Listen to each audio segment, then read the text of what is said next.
So the next 75 minutes is just going to be the product knowledge, and uh, this is just a lesson on how one would go about figuring out what a product does.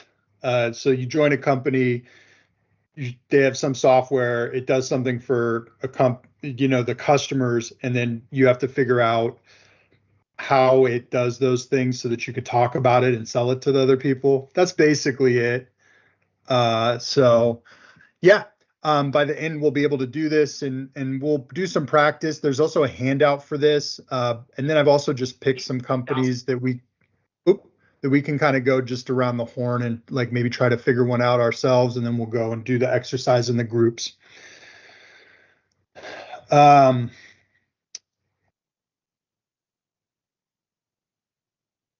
so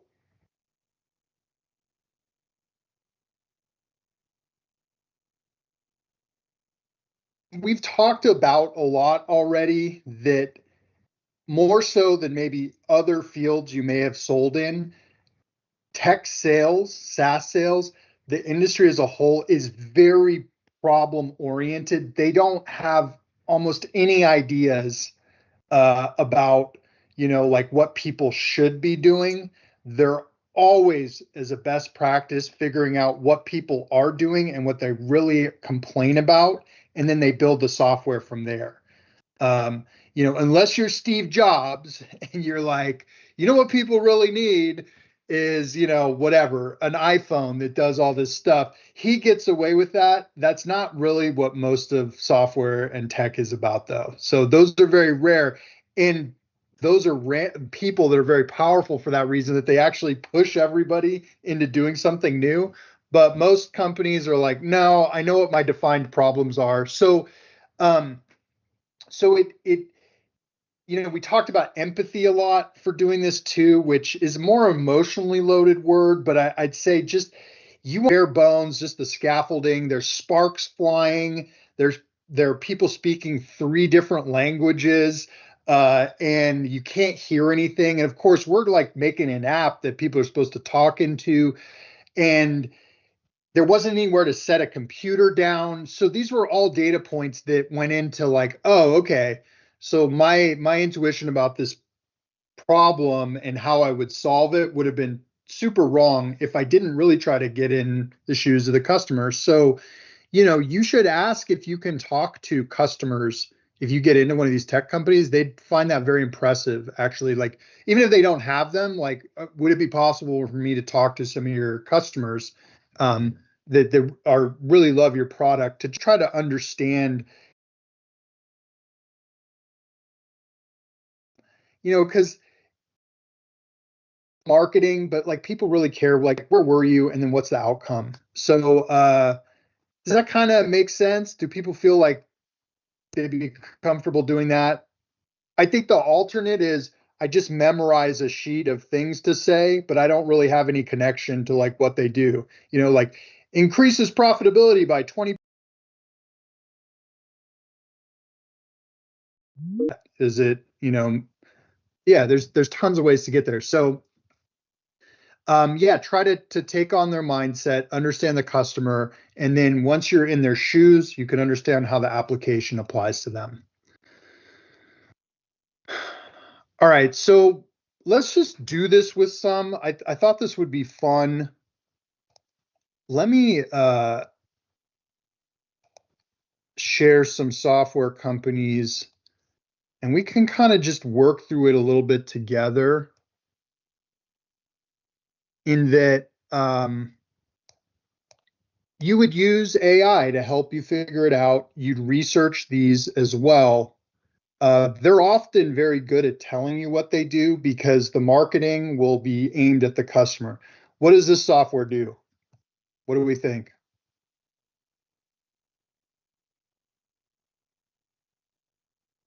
Someone can just shout it out. Hmm. Looks like a CRM, or at least it seems like it has a CRM built into it. Sure, it's a CRM. Okay. There are lots of CRMs. Anything else about it though?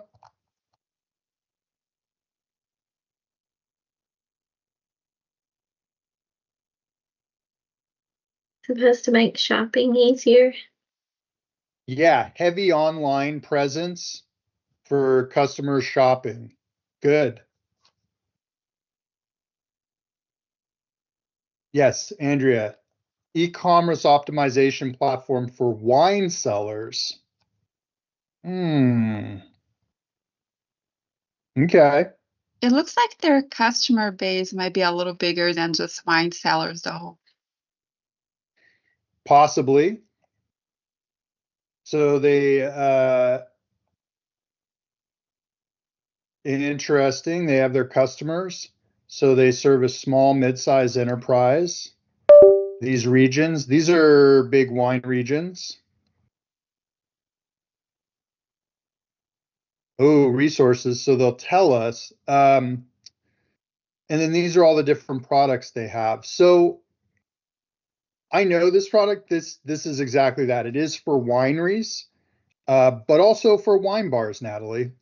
So it is, but it's more alcohol related, where a company that was interested in just a regular point of sale solution or e-commerce, there are so many more regulations that apply to alcohol across the board. So they would need a different system.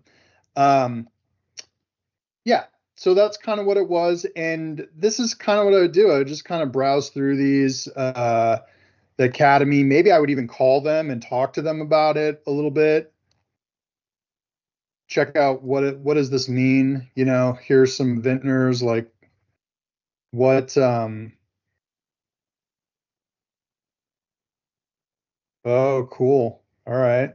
So this is a winery. Huh. All right, they need some work on their website, but all right, let's do another one.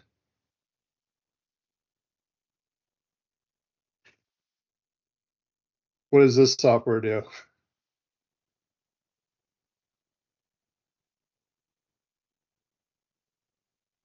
It looks kind of like an AI assistant because it says onboarding copilot.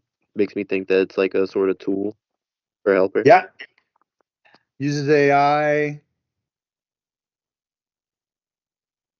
data onboarding. Does anybody know what that means? Does it have anything to do with onboarding new employees or like getting people ready for a new job? Maybe. I have no idea what it means. Honestly, so I would be like, hey, you got to work on your marketing a little bit. I don't know. Yeah, that could be yeah, data onboarding. We're onboarding people. That means like they get it used to the system. I guess if we're Yeah. onboarding data, we're onboarding their data. Yeah. Andrea, It what do you could think? it could be it could be like a data transfer, like say if it's like a bank going Hmm. from on site to in the cloud, and they need to put like all of their data into storage, secure it, and then upload it to the cloud. It could be the process of doing that, just that part, or it could be, I'm thinking that it's customers, like putting customers onto a software application and teaching them how to use it, making sure their logins are correct, like that. That's how I took it. Mm. Okay. Or it could be Yeah. getting new employees up to speed with data that they need to know to do their jobs. Yeah, could be that too. Uh, I picked this one because I know the CEO. He's my friend, and he actually lives up the road from me. And I've told him like, you need to work on your website because it doesn't communicate what the hell your product does. Uh, which you may have to work for this company and sell it though, so you would have to understand what it is.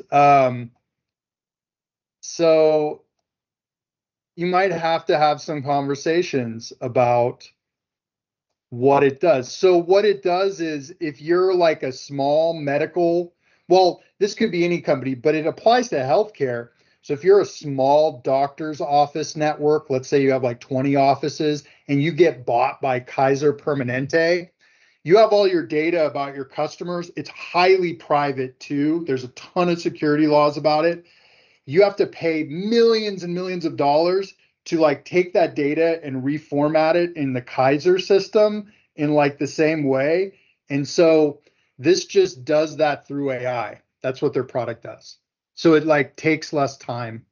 All right. But you would probably have to talk to the owner about it to understand. Reservation for the hospitality industry. Vintrace is like making wine.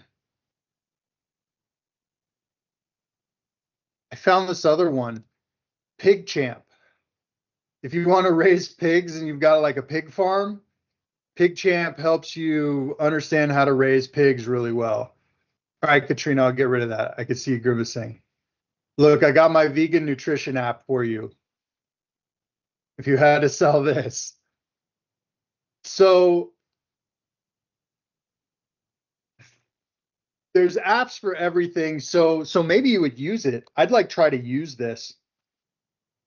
I have a buddy that works for this new startup. I forget what it's called, but he's a programmer. But they like take your blood and they do all these tests up front, and then they have an app that's customized to your nutrition and your body and all this stuff. And then you input, your running data, your lifting, your eating.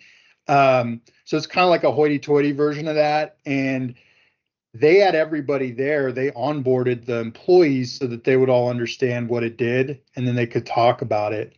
I got another friend who works for a bulk bean company for coffee, and he just sells to companies in the United States, but they sent him on like 4 flights to this backwater place. He's on the back of a truck going through the forest in Colombia to like see the place, to talk about it. So yeah, like get into it. It's cool. Some of these companies are solving crazy problems.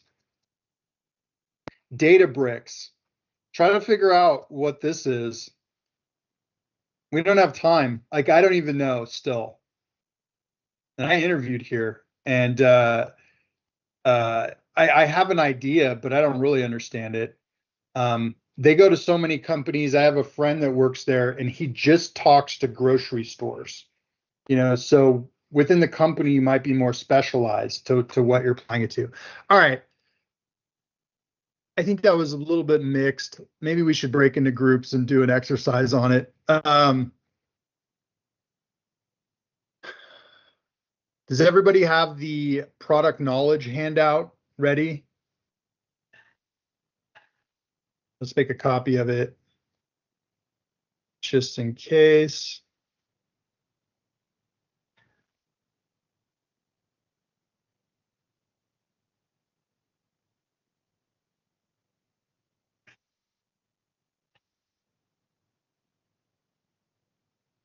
And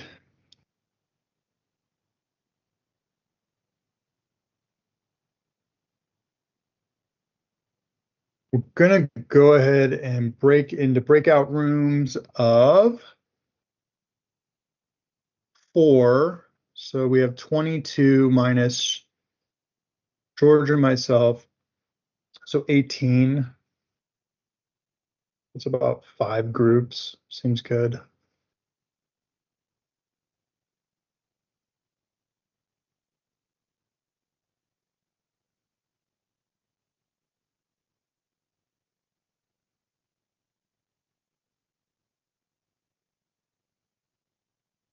Okay, so just read through the document, and then there's a couple examples of how the product could be used to solve the problems, and just follow the format from those examples. And yeah, just do your best work around it. And then we will come back and debrief. I think we're going to be in here for 10 minutes. Maybe we'll go a little bit longer than that, but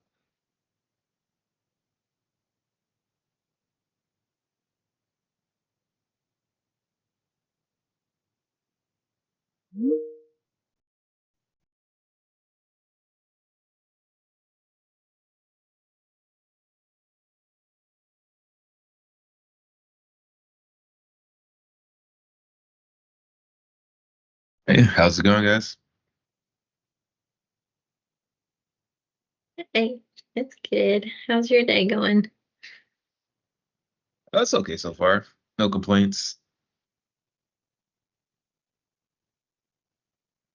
Alright, so let's read through this real quick.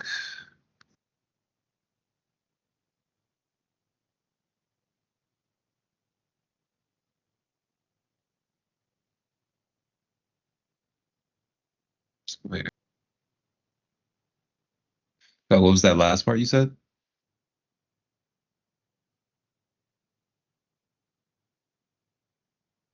I think one that we could use from reading the top would be trouble with keeping up with all the meetings and interviews and stuff.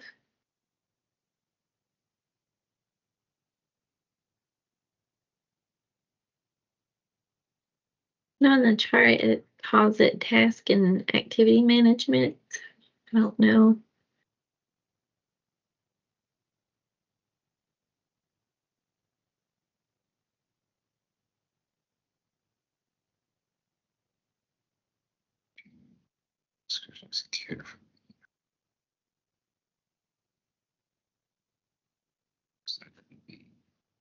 How this problem could solution.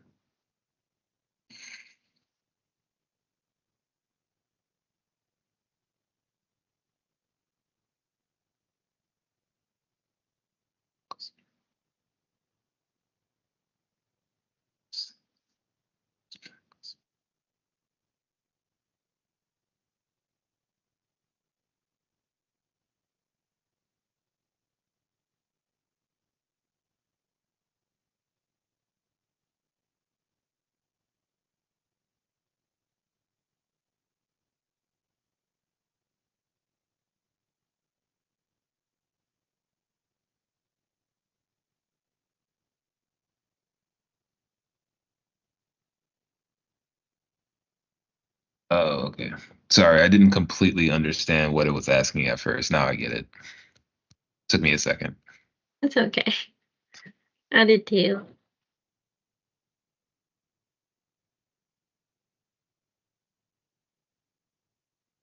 Yeah. It's just all jumbled together. So, all right, but I get it. Hold on. Let's see now. Um,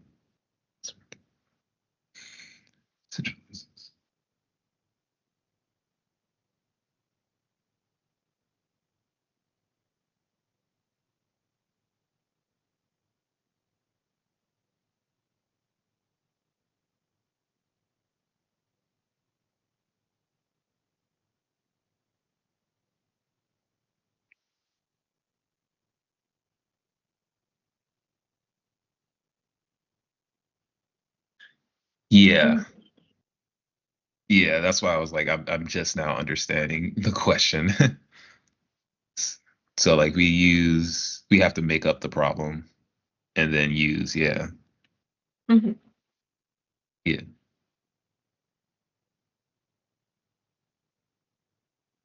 Same, yeah. That's why I was like, well, it looks like it does everything, but yeah, we have to make up a problem.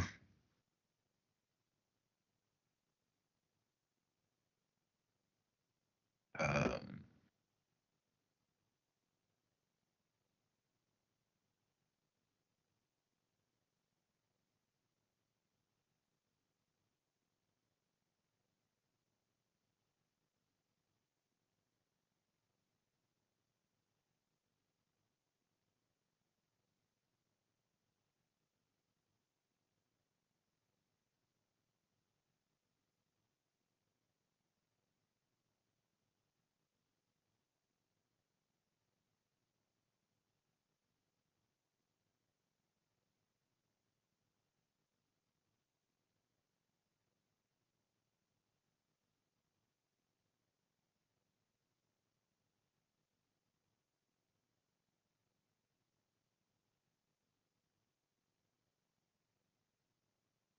yeah, someone just more so to oversee it rather than having to sit there and do it all.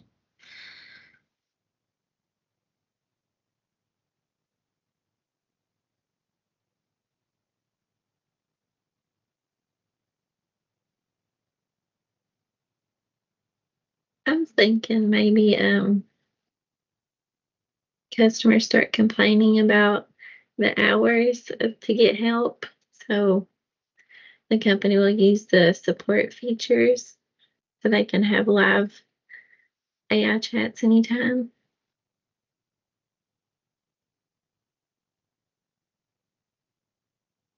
That makes sense. So like a 24-hour service type of thing. Mhm. Yeah, Yeah. that's good. Yeah, helps scoring in leads. Yeah. Yeah, you guys are doing a lot better than me. I cannot think of an issue. I'm kind of stuck on part 2. That's where I'm stuck at. Oh, okay. Yeah. Okay. That's good. Yeah.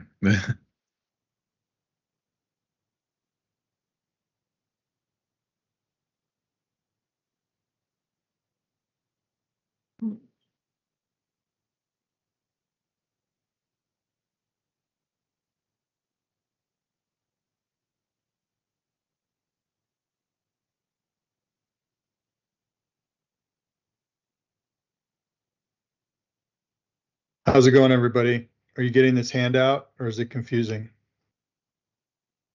It was confusing. Yeah. Yeah. Okay. Because I just talked to another group and they were having issues. So you get that the exercise, you come up with a problem that a potential customer might be having, that whatever Synergy CRM would be like perfect for them because it would fix that problem. You got it? Oh, okay. Yeah.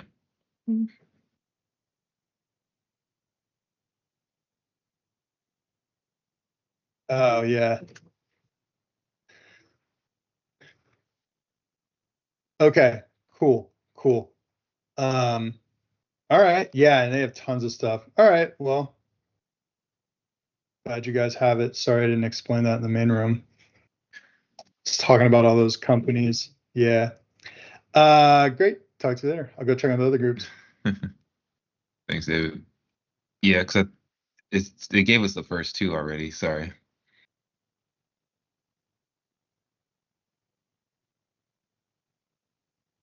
Yeah. That's what I thought he was coming in for, but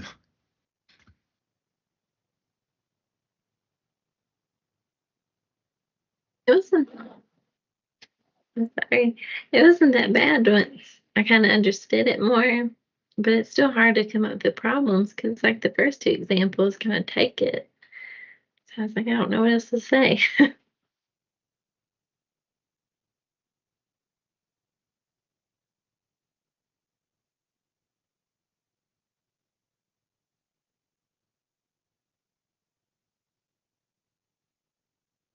I think we done good though.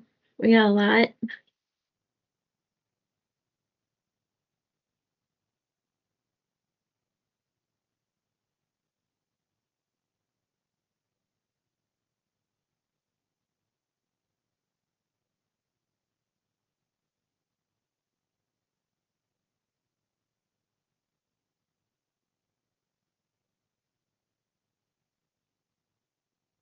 I think so. yeah, no, I think we got it, honestly. And again, you guys did a lot better with this than I did.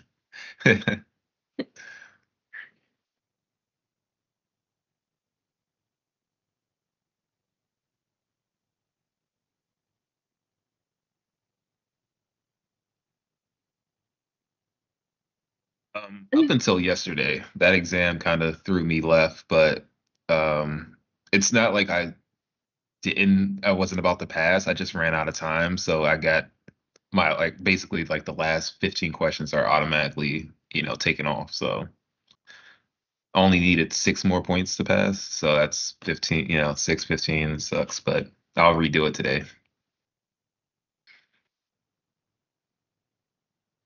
Yeah, the HubSpot stuff really. I was stuck on that for a while yesterday. Yeah.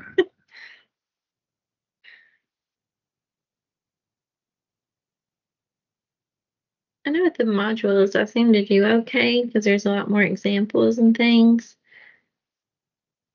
But like when we go off to other things, that's when I start getting a little bit lost. Yeah, not having access or not having like the handouts and everything, like when we're going through it kind of throws me off a little bit too when we're in class. But yeah, I do enjoy like having the time to myself to kind of figure things out.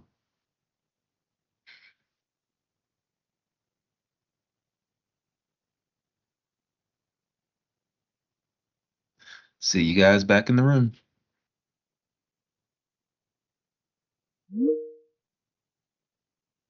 Mm. But yeah, Andrea, that's good stuff to have. We'll Oh talk. We'll man. talk. We're gonna have to Yeah, give each other our I was communication I was style. about to say, please, please, please, please. I used to be a Absolutely. project manager for IT. Absolutely. All right. Sorry. Sorry about the Getting confusion, back talking. everybody. Seems like everyone kind of figured it out on that. Okay. What did anybody get this problem?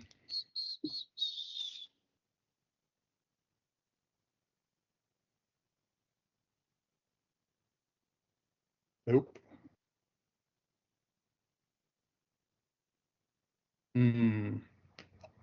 Maybe let. This is lack insights into customer. No, we did not get that. Oh, okay. I don't Natalie, know. Natalie? I Natalie guess did? if there is a centralized place to take notes for each customer contact that everybody can see about like different interactions that there has been with the customer, then they can kind of predict customer behavior a little bit more and target the marketing efforts by reading those before meetings. Yeah, that's why it's important to them. So it has a reporting feature. So to do this, so I'm a business. I have no idea what my customers are doing. I don't know how to target them with marketing and sales. Synergy CRM fixes that. I get all the insights in one place. Andrea B. I think so. Yeah. Yeah, definitely. Your customers are mad about stuff that's working, or so there's the customer service element to it, and then there's the data element to it. And that just combines both of them. Yeah, good. Oh, here it is. Yeah, dissatisfaction, lost business. So this first one might be more of an application of the data is useful to the business, whereas this is the actual customer interaction where I called 30 times, I couldn't get a hold of anybody. I talked to Dale one day and Christy the next day. They didn't know what was happening, from between them, stuff like that. All right. Did everybody get this one?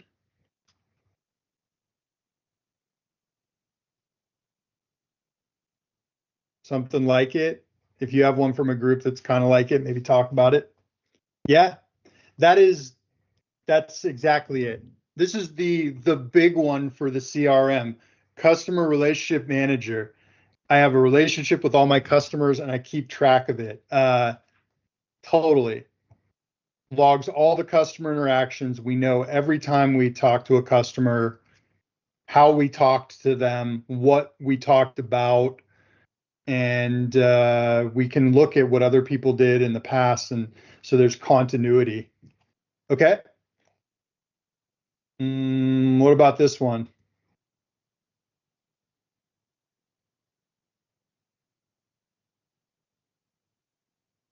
Anybody get one like this?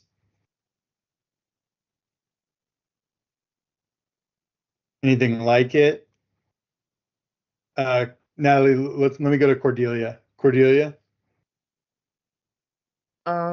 We have put inability to upkeep schedule of meetings and added the solution as the task and activity management allows users to schedule and track tasks, meetings, calls, and other activities. Good. Yeah, that's a good one.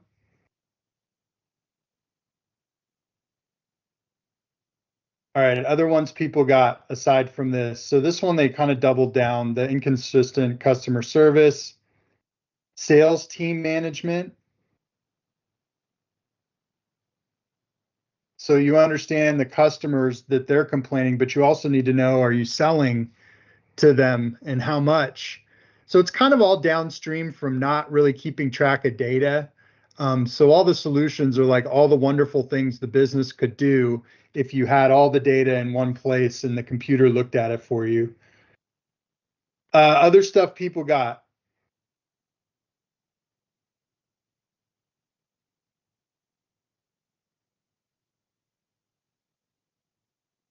Before we do that, any other benefit problems that the customers of the CRM might have?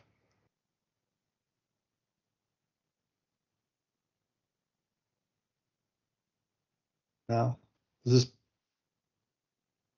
anybody feel like they missed a lot on here, or maybe thinking about it differently?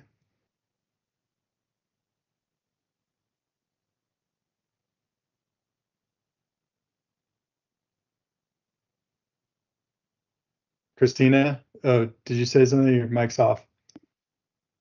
Oh, sorry. We had come up with a couple different things, and a big thing was not sharing like client info among sales reps. So I think that goes back to your like CRM data Yep. collection, not sharing client info and not sharing and connecting calendars, like not following up. Yeah. And reps not getting credit for their work. So I guess if they don't have a place to put, what their name and their work. Yeah, that's a huge one. I didn't even think about that. But if you're a sales manager, your sales team may be screwing each other because there are no rules and they're trying to win the prize. And so they're going to keep information that might help their colleagues win, but they want to win. So they actually, prevent the sales. So if you didn't have insight into that, you wouldn't know like, hey, we have an information sharing policy and we're going to divide things up equally. Yeah. So yeah, that happens a lot. Okay. I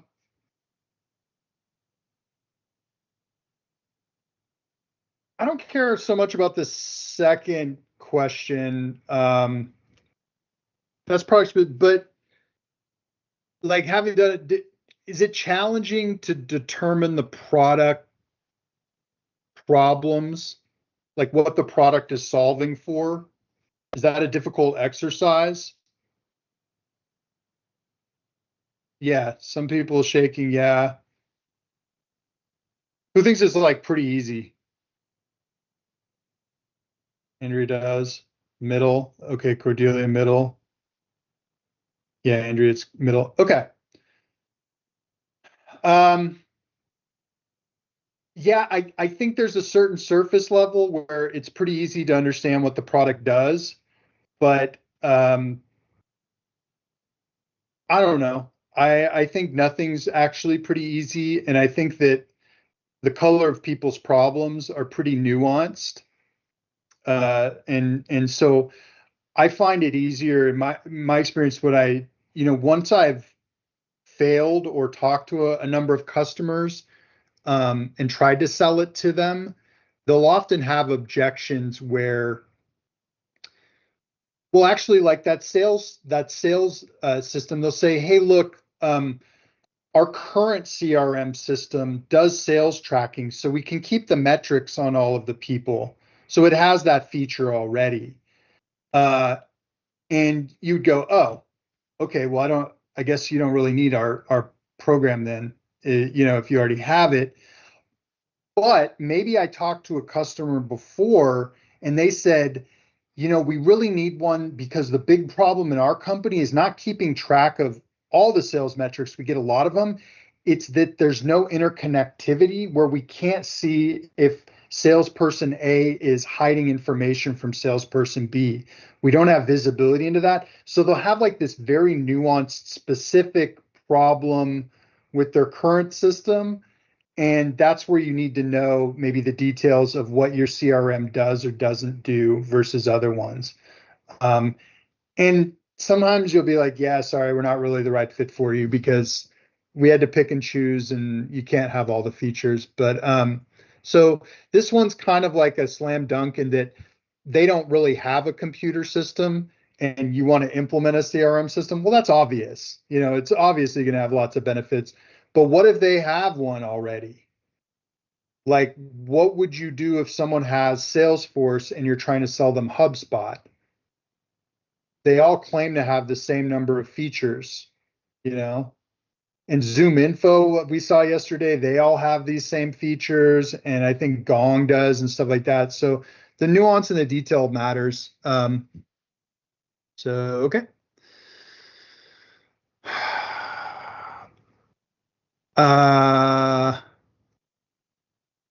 Yeah. All right.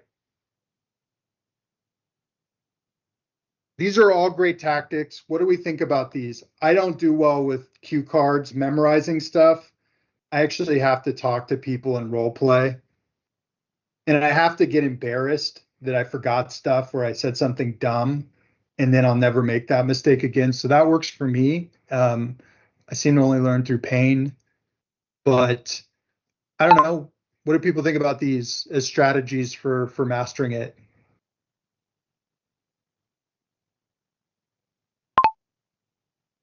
Ashley also brought up that your company will probably have a training program for this, and I think that's right. They should, especially if they're an experienced company. But you might work for a startup and they don't know which way is up. Everybody's got their hair on fire. And so they might not have this. So it might be up to you to develop that sales program. Those are the orgs that I love going into because that's very fun for me. But all right. A lot of blank stares. Everybody understand this? Is this good? Is this basic? Is this basic stuff? We don't need to review it. Okay. Yeah. Okay. So the other part of the handout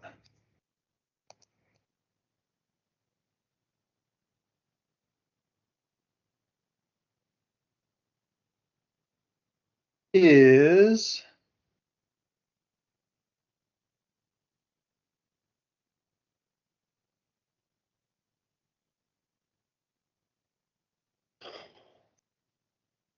basically the strategy for learning the product feature. How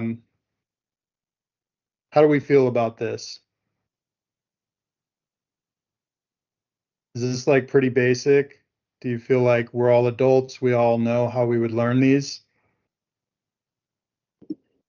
Yeah.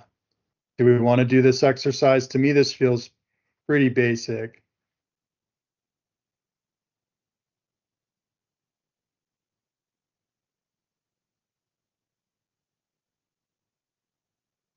Christina? Are there any other ways people learn and memorize the product knowledge other than what was given? Other than role playing and just like studying the product? Mnemonic devices is I've used it in like elementary school probably, but I haven't since. So I'm curious to know like if anyone else does anything different. Yeah, I mean, we've talked about interviewing current customers to understand it. Oh, Talking to other people in the organization in sales. Actually, I'd say cross-functional conversations are very helpful because I'll give you an example. So I'm selling software to wineries that helps them do comprehensive enterprise software, winery management. Okay, great. That's just growing grapes, making wine, and then selling it, right? And all the stuff for that. Yes.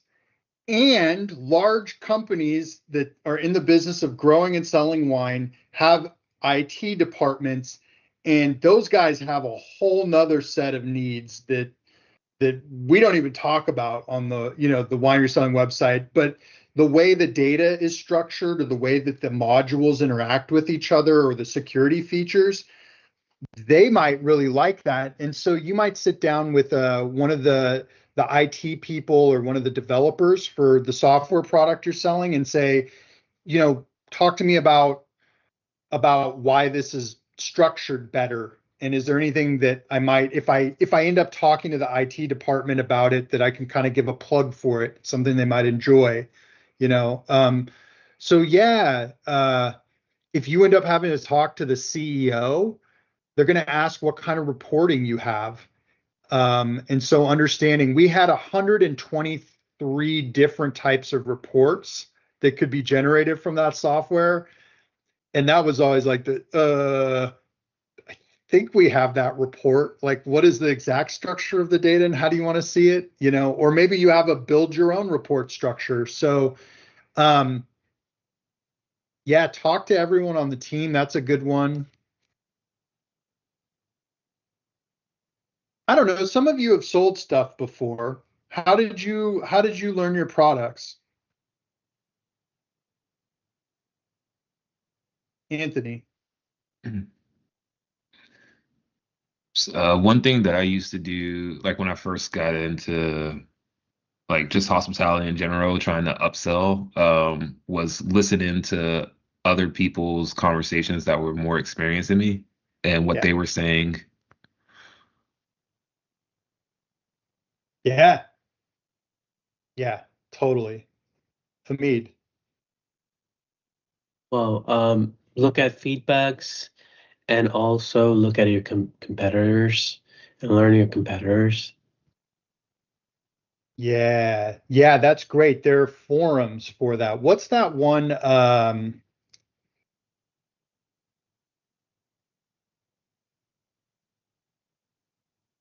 Capterra. Yeah. Look up CRMs.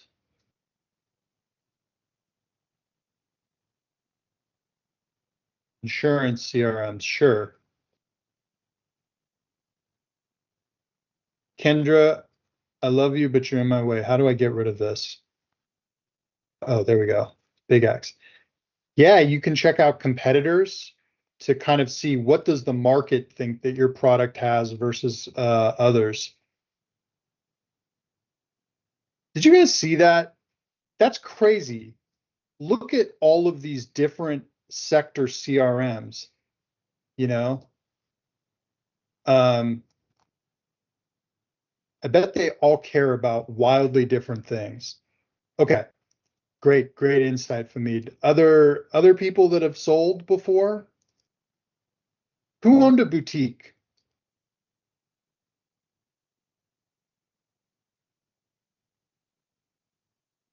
Someone did. Maybe that was Ashley. Maybe she's not in here. All right, who else?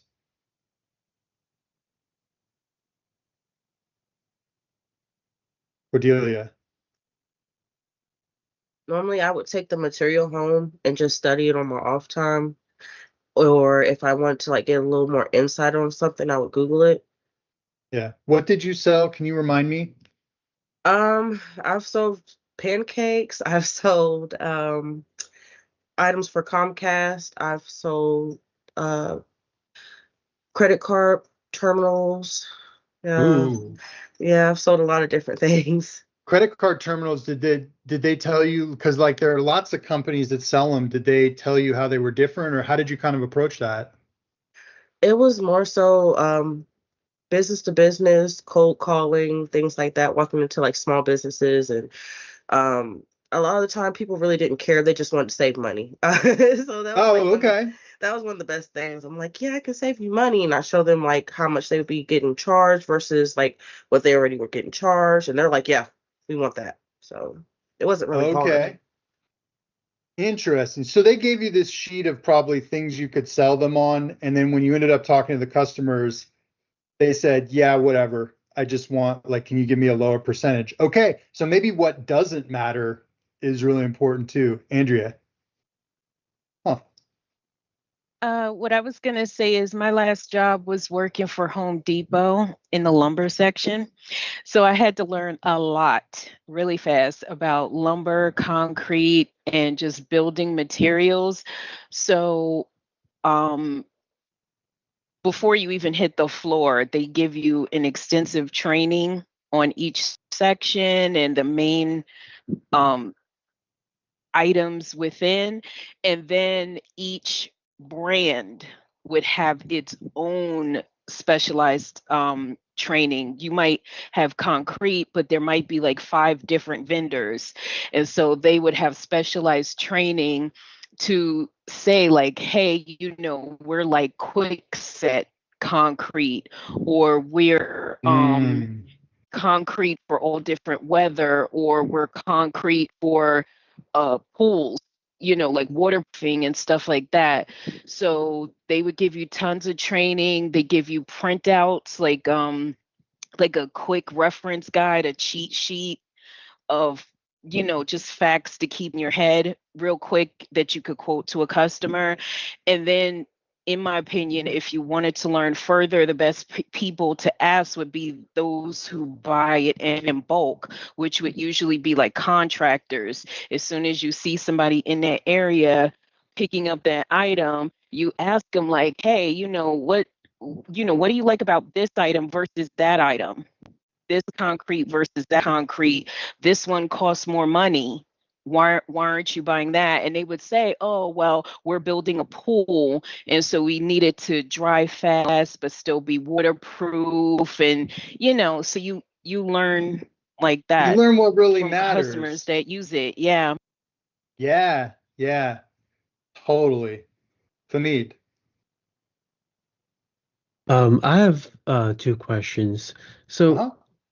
I see that HubSpot allows like free, like it has a free membership with unlimited like usage and stuff like that. But why do people use Salesforce then? Like, why would they do that? Yeah, like why would they use Salesforce then? Great question. Why does the class think that? They're both CRMs. HubSpot is cheaper, obviously, if it's Okay, free. so I have a business. My problem is I don't have that much money to spend on a CRM system. Okay, that's a good theory. Good, Rodinelli. I think it really depends on the size of the business. I think Salesforce is better at like organizations that are larger, or maybe who like want to customize like their workflows a little bit more. I think HubSpot is really good for like startups, mid-sized companies, and it's cheaper. Yes, 100%. Yeah. Shay, you said security. You think that the security on Salesforce is better than HubSpot?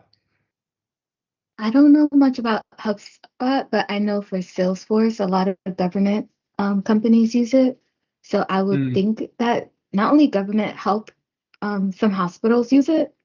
So I know the security for those type of agencies and businesses are very high. So I would think that Salesforce is pretty good at that. Yes. Another great answer. Yeah, exactly. It's much more secure. Well, so HIPAA compliance, it's not a one size fit all. Like, the more data you're handling, the more stringent the requirements are. So it's what you said, Rodinelli. It's what you said. Yeah, it's a sizing thing. Also, the reporting for Salesforce, it's way clunkier. The whole thing is clunkier. It's less intuitive. It's not as slick. It's certainly not as attractive. If you care about that, the kind of the aesthetics of the day to day. But man, if you've got like $1 billion company, a global presence, and you're in the C-suite and you want some like crazy report that is HubSpot can't do it. It caps out at a certain point. Now, Salesforce would love to get all the money that HubSpot is getting from SMBs, small and medium businesses, but their platform's too clunky. Like if I'm a dude that, has 5 employees, I can't figure out Salesforce, you know? I've tried to implement it personally and like I really struggled. It took me forever to just do the custom dashboard features. Whereas HubSpot, boom, I'm ready to go. I can go real quick. So yeah, great answers. Famid, is that good insight? Yeah, that explains more. Is there Yeah. like any open source CRM? I don't know. I'm not sure. You could look for it though. Yeah. Zoho's another one Zoho, yeah, I was that's gonna say. Zoho is close to open source.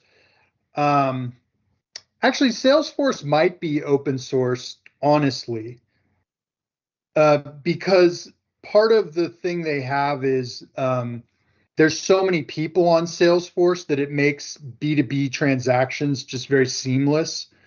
So you've gotten the network effect with Salesforce in a way that even if people want to move to something else, they often won't. That's like 1,000 times true for Microsoft products. If you have like my friend worked for Chevron, he just retired this year, and it doesn't really matter what the new AI hotness is. Chevron is not moving from Microsoft until it gets much, much better, even though it's much less efficient because they just have a global organization that all uses it. And that's just a monster. You know what my friend's job was? It was just to look through data and see if they could delete it or not. Like that was his whole job. Like they have a dude that they're paying over $100,000 a year to just look and like, can we delete this document yet or not? That's how big the org is. So yeah, size matters a lot. Sweet CRM. Oh, these are some of the ones that are open source. Yeah. So I would look into Salesforce. So Salesforce acquires a bunch of companies that build specific plugins just for Salesforce. So I imagine if they're not entirely open source, their APIs are very, very free and open, to be sure. Okay. Other salespeople, and then we'll do one more person. Somebody that sold something interesting. Tell us the story of how you learned about how to sell it and the product.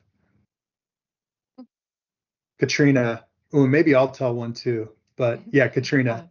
Yeah, working for Carnival Cruise Line, in the beginning I was a little intimidated, but then I realized you're selling vacations and memories to the guests. So when I first got to Carnival, sales, everything is sales driven. So in the meetings and everything, you're always hearing about the top five vets, the top 5 rookies. So I literally just went down the list and made the names of the top 5, and I set up meetings. Like I was like, if you got 30 minutes, perfect. If you only have 15, I just want to pick your brain.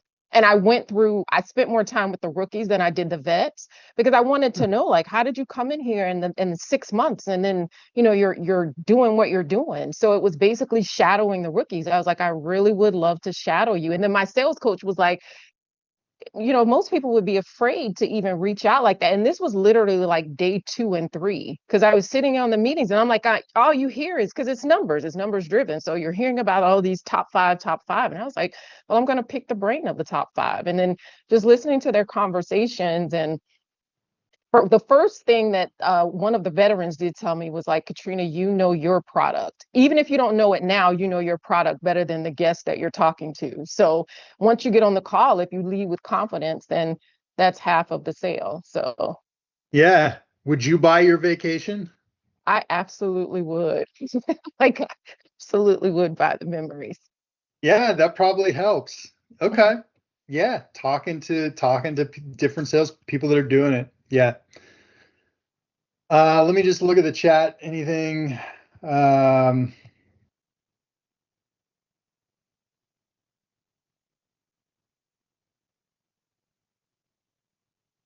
We haven't talked about it, but I'll say a lot of customers don't know the problems that they have. So you can help them. That's a good way. All right. Anything else anyone wants to add to this conversation? Hamid. So how would you find their pain points? For the customers, I asked them. That's Yeah. fun. Yeah. And you just have to, again, we talked about curiosity earlier. You have to be genuinely curious. They have to know that you're not trying to find some way to like sell them the thing. You have to honestly know if it's the right fit for them, and you want to make sure like, because the people will tell you, so a lot of the software will have like, here's 20 solutions to all these things, and people are like, okay, that's great. Like one of these things is like an Ebola problem. Like it's killing my organization fast. And then the other 19, I don't really care about. In fact, like, could I pay less and just not have those? Do I have to pay you for those too? Because I don't really care about them. So that's, yeah, you have to ask, you have to understand, and probably learn that from talking to people that have been selling it for a while and the customers. Okay. We're at 11:42.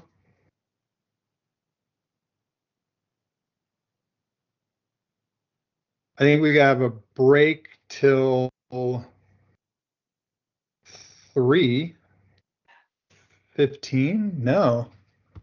No, till 3. Well, So what do you want to do, there's George? Do you want to do till 3:15 or 3? There's a little flex time. yeah. So um, yeah, let's take 3:15. And I just wanted to reiterate, if you haven't gotten your resume taken care of, get it done right now, because Petrol would like to have the stuff. So she sent me a list earlier. There were still a couple no's on the list. So let's make sure we get that taken care of. Yes, Who David. does not have that in? Who does not have the resume in? Everybody's got it in? Okay. Oh, cool. All right. Good. Yeah. So the next thrilling subject matter we're going to talk about is the ideal candidate profile, and just much like the product knowledge thing, a lot of it's going to just be like, duh, this is common sense. So we'll be able to bang through that pretty quick as well. So take a couple extra minutes and we'll meet up to, was that 3:15? Yeah, 3:15. All right. All right. So we still have some people joining in, but we're going to get started. So ideal candidate profile. Let me share my screen here. Everybody seeing splash screen? Good. All right. So earlier today, I asked if anybody knew what an ICP was, and I got the blank stare. So hopefully this will be a little bit new information for you, maybe intriguing. I will tell you this. As an SDR, unless you're a solo in a startup somewhere, this stuff is going to be figured out before you sit down in front of a computer. This is not something that is typically tasked of the SDR role to figure out. But the reason that it's part of the curriculum here, if you have a better understanding of all the foundational work that goes in to the position before you start to articulate, it makes it easier, right? So ICP, ideal candidate profile. So today we're going to explain what that is and how it relates to the SDR role. We're going to describe how to prepare for meaningful outreach by understanding what the ICP is and how it's used to match potential accounts.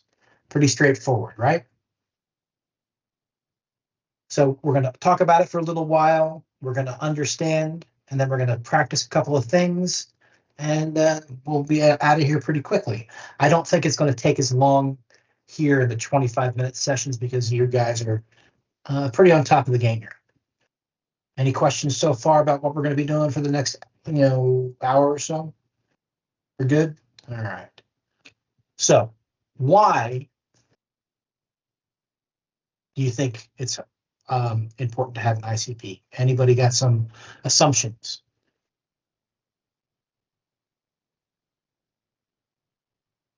Cordelia.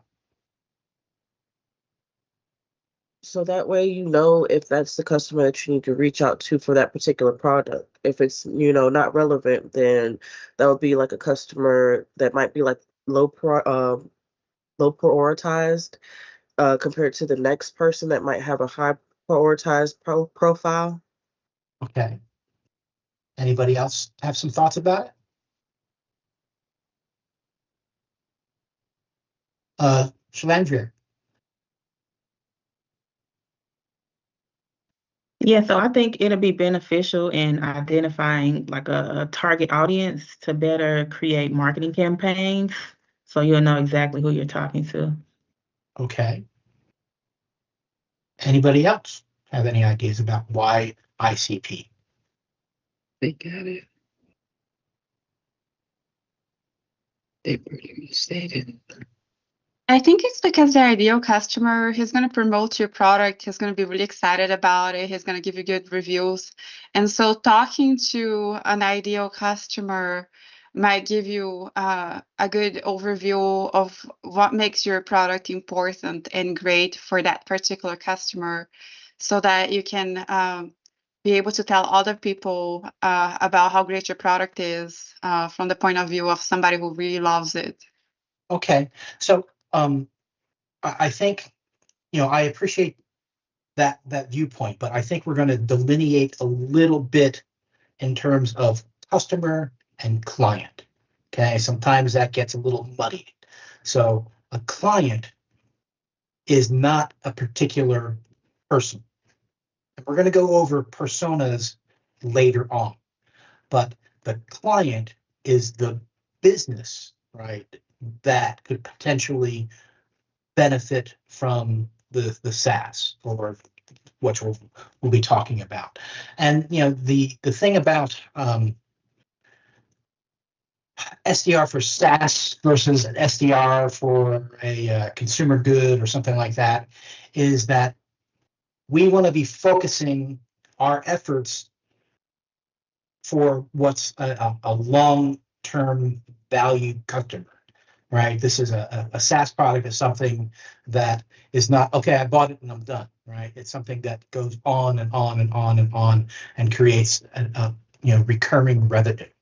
So as we're identifying an ideal candidate profile, we're not looking at the role of the people within that client, we're looking at the client in general. And as we go through the exercise, you'll see what that delineation means. Okay. So everybody's answers are spot on. I'm going to add one more, right? Why are we all in sales? What do we want to do? So Make the money, right? So if I've got 10 businesses in front of me and I say, I want to make some money and I'm selling dog food, right? Am I going to go to the cat company and try to sell dog food? No.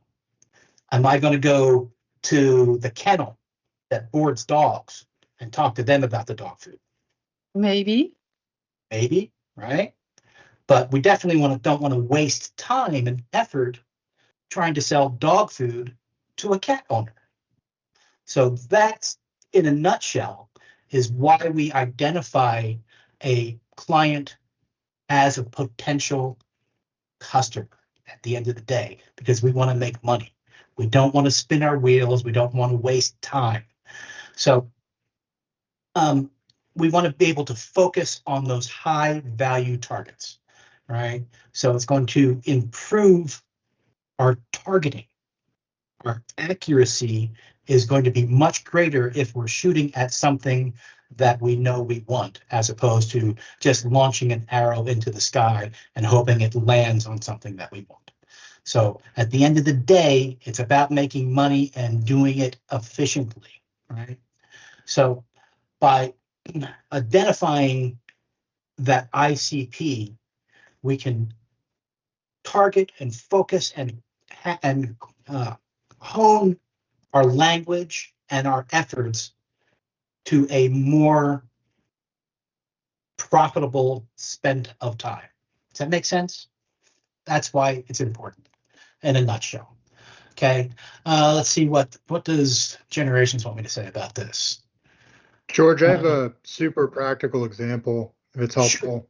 Yeah. So so when I was consulting with this electrical firm, when I was building my last software company for construction, Service Titan, they decided to implement a construction specific home service CRM.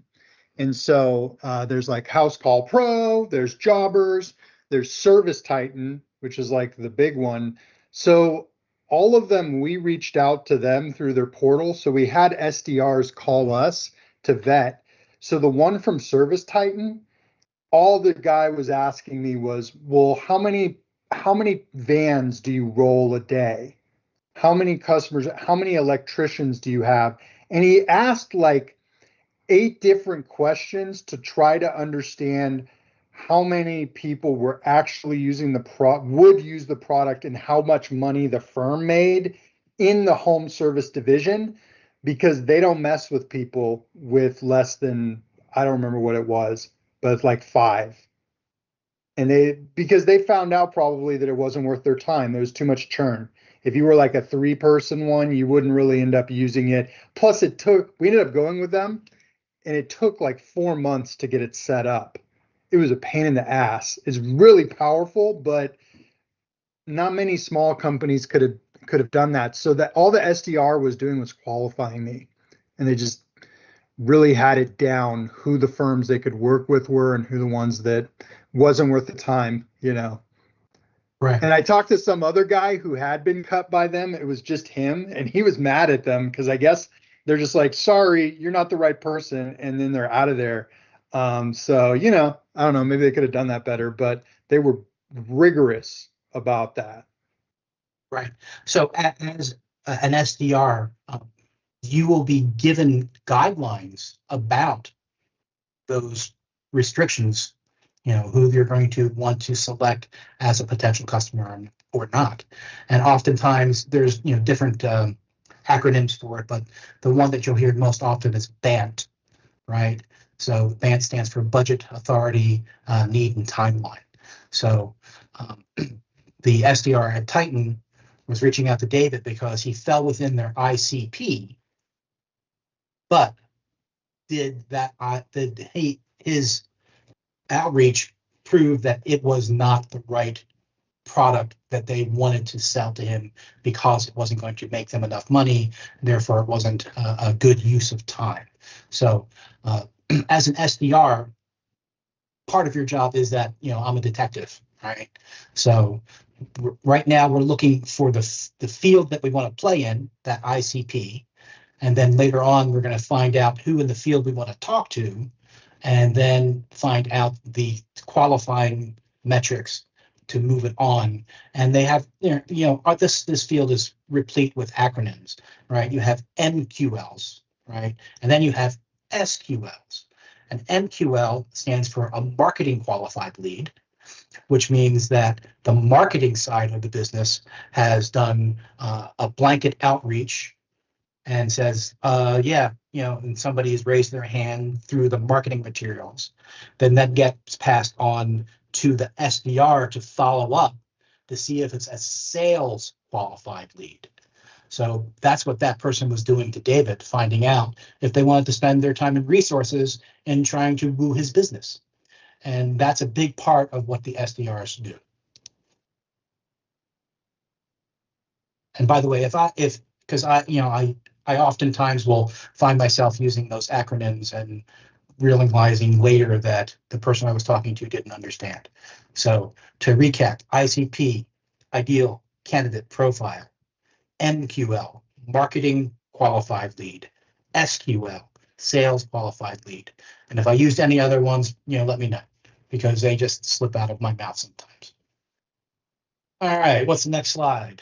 All right, so now that we've identified what we think an ICP is, what kind of information do we need to gather before putting that business in our ICP list?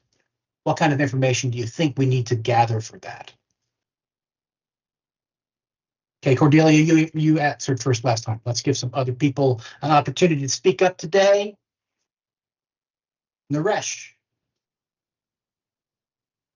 I would say the requirements of the company you work for probably be the first one. So what kind of requirements do you think the company is going to put on you to figure this out?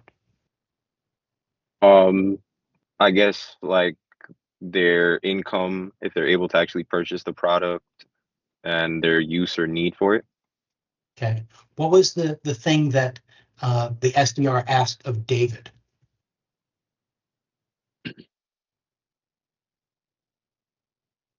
The number of employees?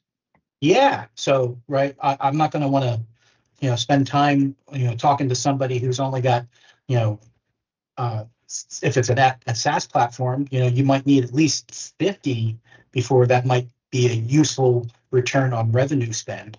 So number of employees. What else might we want to gather?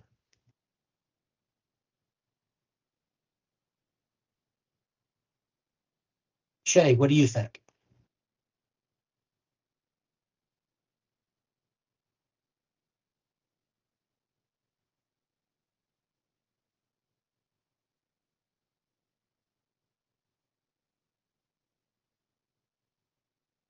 Shay, you're on mute.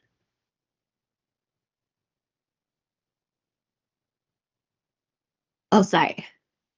Maybe like what they are, who they're interested in serving, some of the problems maybe they had in the past, what type Okay. of companies So they you're looking are for interested in working with. So you're looking for a company that might have a problem that your product would solve. Is that what you're saying? Yes, that's one. Okay. Andrea B, what do you think?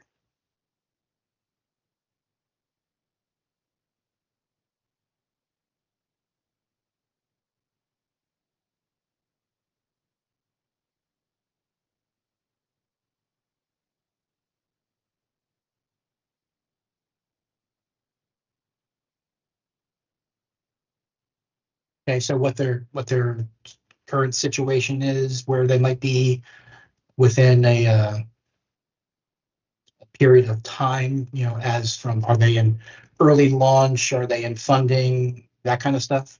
Is that what you're saying? Okay, great. Anybody else have any ideas about what kind of information and background would be essential to include in the client profile? Camille, what do you think? Their annual what do you call it? Revenue. Okay, yep, we talked about that. Okay. Anything else that we might want to know?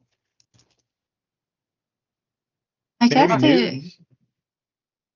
Go ahead, the Natalie, you customers, first. sorry, decision-making power, whether or not they're able to decide on whether to buy something or not for their company.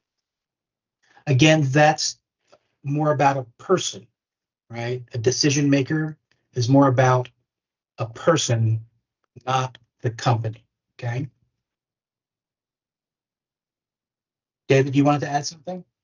I think Andrea has her hand up, but I will. Yeah. Okay. Go ahead, Andrea. Yeah, Andrea, I keep taking it down because I keep second guessing myself.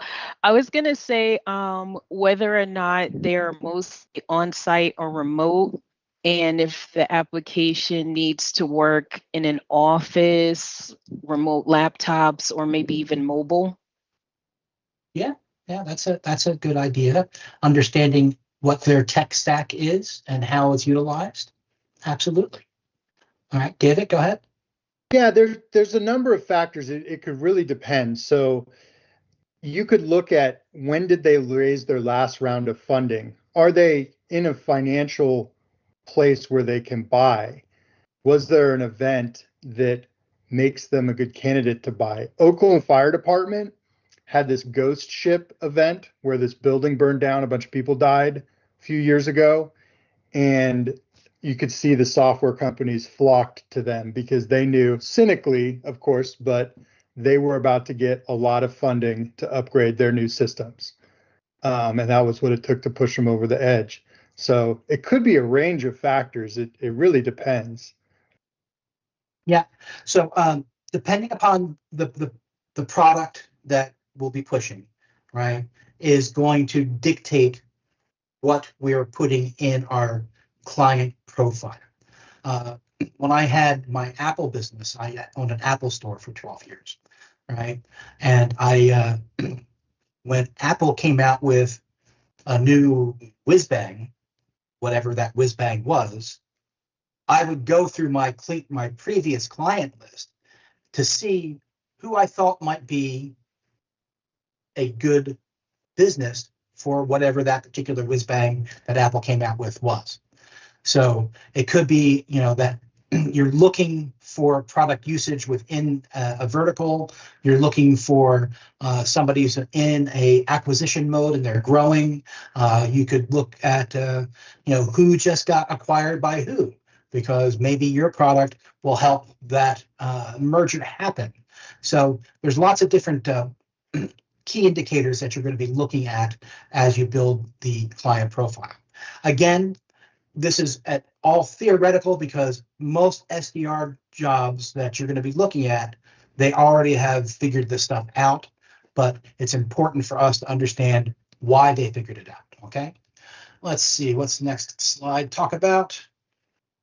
All right, understanding profiles. So we're looking at, we didn't talk about geography, but we did talk about tech stack, we talked about budget, we talked about pain points, we talked about industry, we talked about company size, number of employees, all that kind of stuff.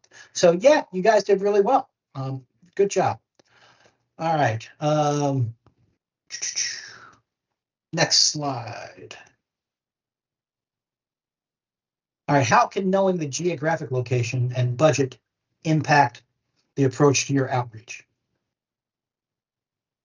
Any ideas?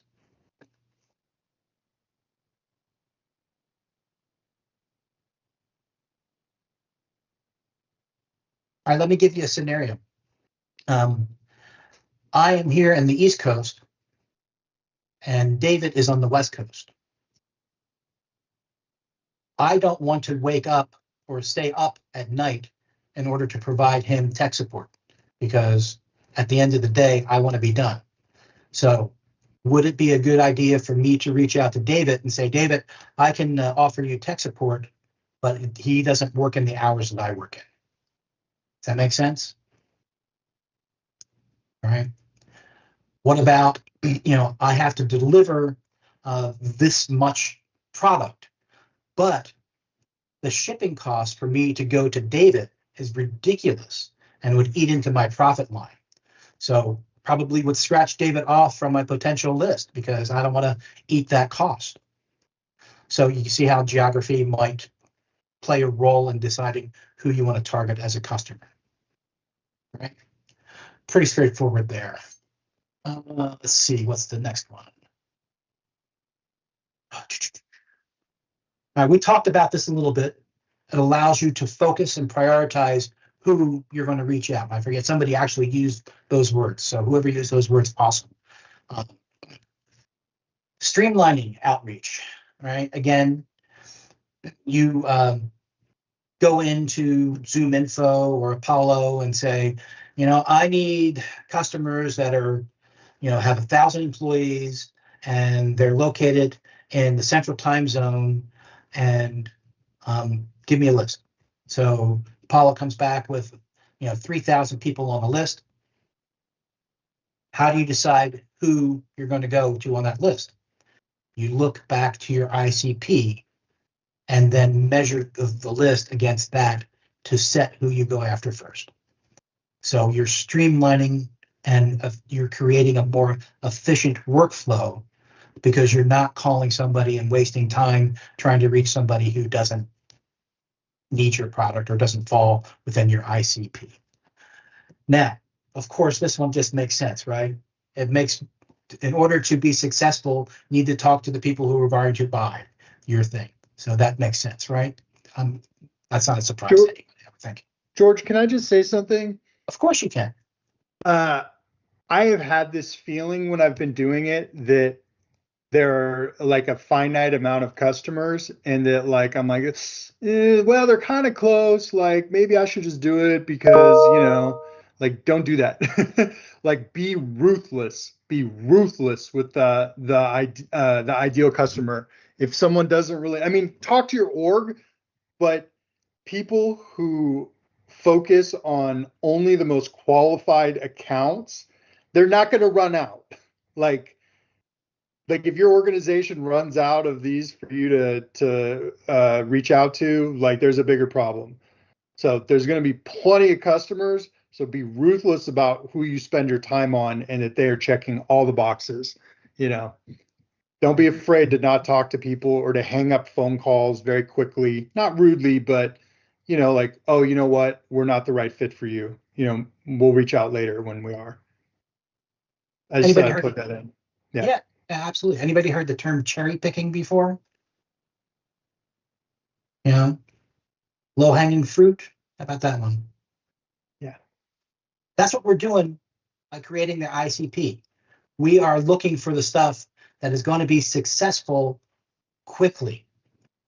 And depending upon where you land, the ICP could be a very strict vertical, or it could be omnipotent that, I am all powerful and it doesn't matter who you are, I can sell this to you.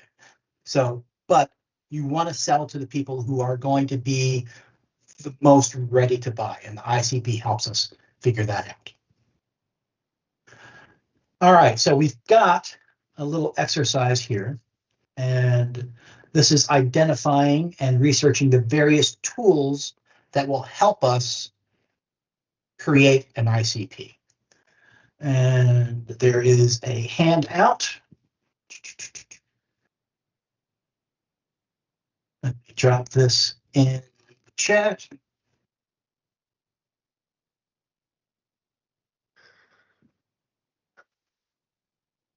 And groups of 4 to 5, we've got 21 minus 2.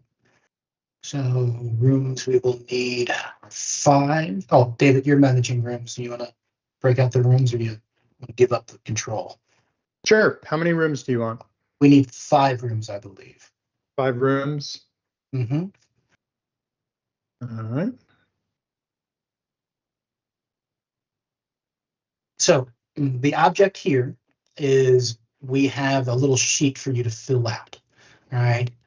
You're going to explore various research tools that help identify and evaluate potential leads.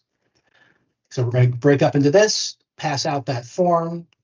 We're going to, it says spend 15 minutes in the breakout room.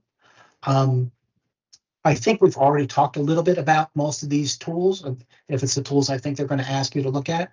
But we'll be popping around to the rooms, and we'll give you a heads up about 3 or 4 minutes before we need to bounce back here and talk about what we found. Everybody cool? Everybody understand the task? Yep. Okay. Open the rooms, David.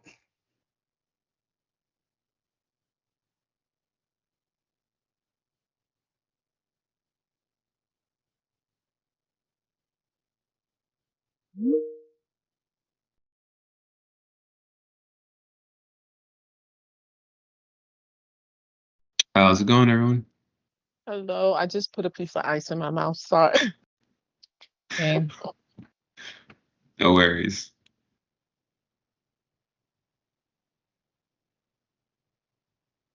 Let's see.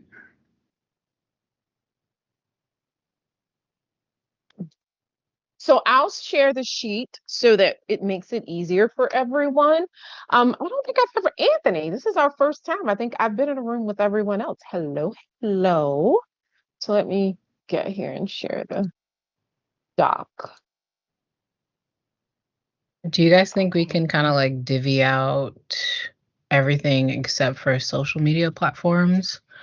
So like we all can take one of those? Because I'm pretty sure we know LinkedIn, Twitter. We could save that maybe for like a collective. Yeah, that's fair.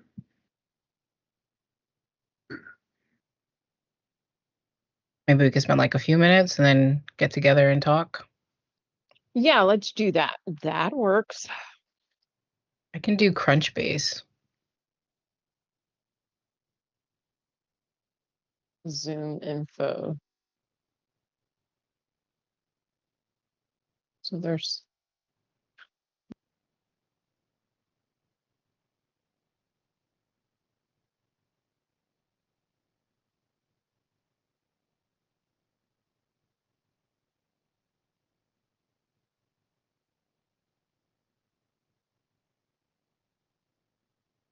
So who's gonna take Zoom info or Thrive Pet Care? I can do Thrive Pet Care. Okay, I think there's two more. Wait a minute. And Sorry, which I'm one muted. did we say we were going to do as a collective? Did we say we were going to do one as a collective, or what did we say? Yeah, I was thinking social media Okay. platforms because I think we're all familiar with LinkedIn at least. All right. Yeah. I'll do Okay. Sorry, it's storming here in Atlanta, so if you hear some bumbling, that's thunder.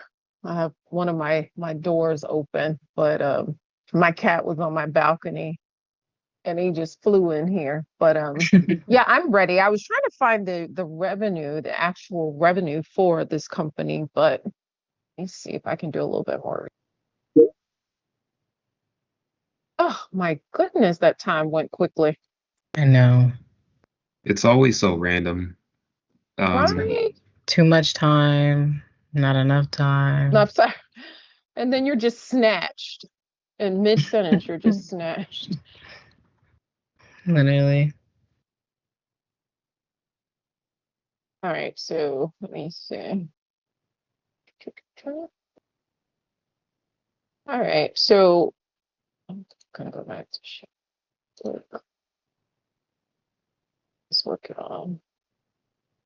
I was trying to grab Andrea's information. I mean, but we can go over them and we can just speak from whatever if we're called on in the so basically the task was to create an ICP for each of these platforms. Yeah. So for Anthony, I didn't know if you want to start. If you had you were Zoom info, correct? Yes. Okay. I didn't know, or I can go and then we can come back. I understand. We just saw we only have 3 minutes, but I get it. I can just go ahead and spew out what I found, and then I think we're supposed to do social media platforms as a collective. But let me know if you're ready. Wait. What did Well, David just I'll go and say? we can come back. Yeah, no, I can that's go, yeah. that's So fine. mine David was just Thrive said Pet Care. something. Oh, he did. Let me see. Let's No, go over I it before haven't. he snatches us back in there. But for Thrive Pet Care, it's a veterinary clinic. It's located in San Antonio, Texas. They're on Central Time. They service dogs and cats. There is their employee 8,000 over 8,000 employees, and their revenue for 2023 is the last one that I actually saw reported was 35 million. Mm.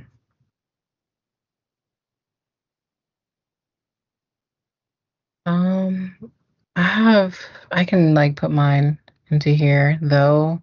I definitely use AI, so I feel like I wanted to kind of review. Okay.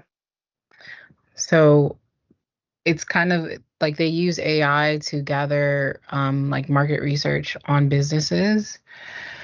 I think the employee size is 50 to 500, but honestly, I didn't see that on the website. The industry is pretty broad. So I got like software and SaaS, fintech, healthcare, health tech, AI, anything that's like private equity backed, geography. Oh, okay. Well, we tried.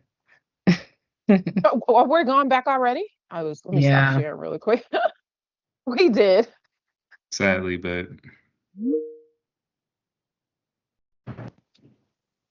I mean, I guess it's a global website. Okay. Welcome back, everyone. Oh, whoops. So, how'd we do? We do okay with that? All right, let's discuss a couple of things amongst the larger group. So as we looked at those tools, I think that we've talked about a few of those before, right? So you were familiar with some of them? There were some new ones on the list, right? Anybody want to talk about some of these tools we just looked at?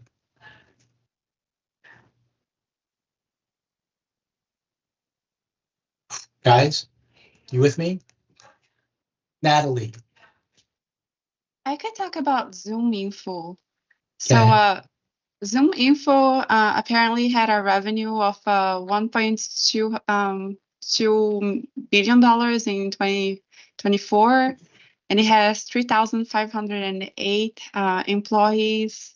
It's in the business intelligence and data analytics industry, and it's headquartered in Vancouver, Washington, in the United States, with employees throughout the country, Canada, Panama, Israel, India, and the United Kingdom, as well as smaller teams in Africa, South America, and Oceania. It helps to unify and streamline sales, marketing operations, and talent acquisition. It helps businesses find their next lead and convert them into a customer without simultaneously managing numerous software tools. Natalie, Uh-huh. are you just reading off their website? Or whatever. I searched through ChatGPT and through Forbes for information about them. Can you say in your own words what it does? It's almost sort of like a CRM as well. Like it just helps you to close sales by keeping all the information about your contacts together in one place and giving you. Okay. Yeah. So let me just jump in a little bit, Natalie. So at the point of this exercise for everybody was to take a look at these different tools that will help you hone the ICP. So Zoom Info, which is one of my favorite tools, right, will help you identify the people that the clients that you want to target because it has these wonderful filters that you can go and create lists. You can say, I want my client to be between 10,000 and 50,000 employees. Boom. All right, there's one checkbox. I want mine to be within a chemical producer. Boom, there's another one. Whatever. And so you go in and you give these identifiers to Zoom Info, and it then spits out this list of your ICP clients. It's a great, wonderful tool. Super as expensive as Natalie said. They make $1 billion every year, billions of dollars every year, because they have scraped websites. They have scraped this and that and gathered information here and put it in a central repository that they sell a subscription for. They are a SaaS platform to help you sell SaaS platforms. Does that make sense? All right. So another thing, anybody want to talk about how you might use a social media platform to identify an ICP? Right, Nelly? No, I was raising my hand for Crunchbase. Okay. Well, when we get to Crunchbase, it's all you. Okay. All right. Famid. Well, you can look at the SaaS product that you're trying to sell. Maybe if they have a Twitter page, I mean, X.com page, you could go through the following of that page and see the engagement of the followers of that SaaS product, see what they're interested in. You could look at the people that the prospective like client follows, what are their interests, what are they post. You can get a lot of information, I guess, analyzing their social media. Yeah, absolutely. So if they have followed, your company, that shows that they have some interest in it, all right, or they want to keep an eye on things. So absolutely looking at your followers. So whenever I go to LinkedIn and I sign in and it says, "Hey, this person viewed your profile," what do you think I do? I go and view their profile, right? Right? Who's going to be that sneaky link? I'm looking, see what you're trying to figure out, right? Hey, look, guess what? You're looking at me, I'm looking at you, and I see that you and I worked at the same company 3 years ago under different people. So you can use LinkedIn to, that's more of on a personal level, but from a client standpoint, looking at an ICP, you can say, oh, that person works for this company. Does this company fall within my ICP? Does this company have a strategic funding that it just went through? They're at Schedule C at this point. So you can find that information oftentimes on LinkedIn or Twitter, X, formerly Twitter, or whatever that is. So yeah, social selling is going to be part of your job. Let's jump to Crunchbase. Who said Rod Nelly wants to talk about Crunchbase. Yeah, so it seems like it's a platform that utilizes like predictive AI to report on like live private company data and market activity. It's like pushed as like a SaaS, I guess, like a software as a service that's going to help you make informed business decisions, I guess, like maybe like with investors, deal makers, and analysts.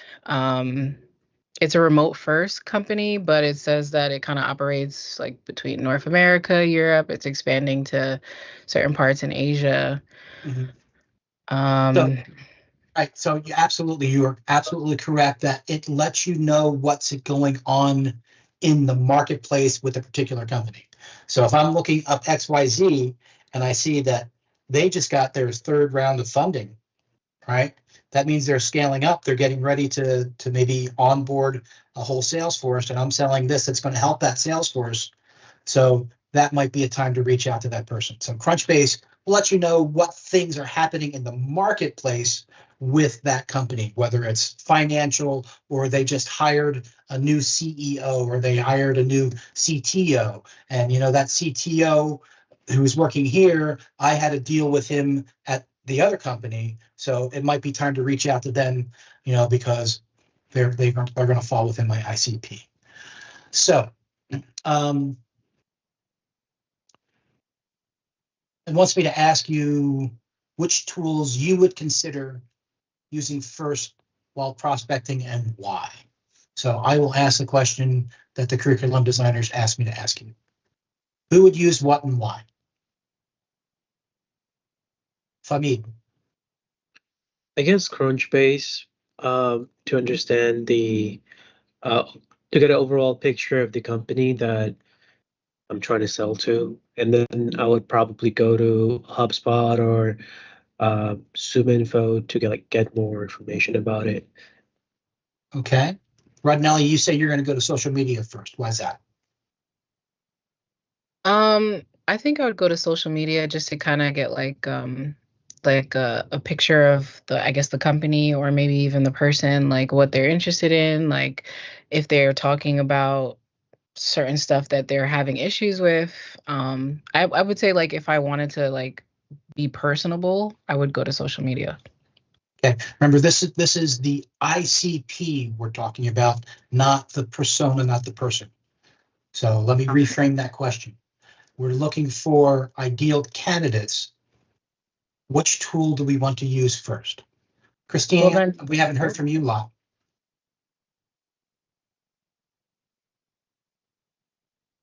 Christina, you're muted. Sorry. For Okay. the veterinary clinic, which tool would I use first? Um,